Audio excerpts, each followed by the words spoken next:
মাছ সচরাচর আমরা প্রত্যেক বাড়িতেই রান্না করি, তবে আপনি যদি নতুনভাবে রান্না করতে চান অথবা বেশি একটু টেস্টি করে রান্না করতে চান তাহলে এই রেসিপিটা ট্রাই করতে পারেন। বাসায় মেহমান আসলে নতুনভাবে একটু টেস্টি করে রান্না করার জন্য কিন্তু আপনি এই রেসিপিটা ট্রাই করতে পারেন। এটা এত বেশি সুন্দর আর এত বেশি সহজ।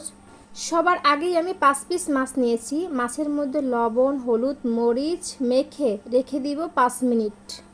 এবার 5 মিনিটের জন্য আমি রেখে দিয়েছি, ভাজার জন্য চলে আসলাম।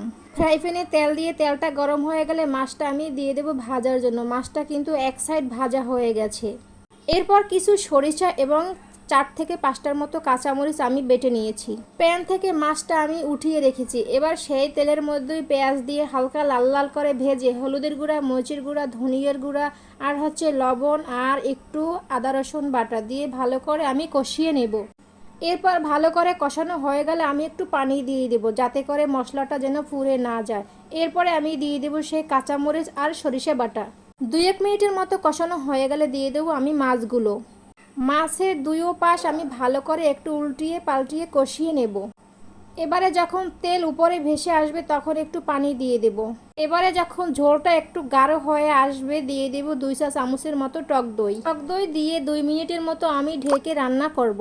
একটু উল্টিয়ে পাল্টিয়ে দেব যাতে টক দইটা সব মাছের ভিতরে সমানভাবে লেগে যায়। এটা দেখতে কিন্তু মাশাআল্লাহ চমৎকার হয়েছে। আমার বাসার সবাই ভীষণ পছন্দ করেছে। আর নামানোর আগে উপর থেকে 3 থেকে 4টা কাঁচামরিচ কুচি দিয়ে দেব। আপনার প্রিয় মানুষগুলো এতটাই খুশি হয়ে যাবে, বলবে আপনি কোথা থেকে শিখছেন এই রেসিপিটা। এটা এতটাই মজার এবং এতটাই লোভনীয় হয়েছে। বাসায় নতুন মেহমান আসলে আপনি কিন্তু মাছের এই রেসিপিটা ট্রাই করতে পারেন। ধন্যবাদ।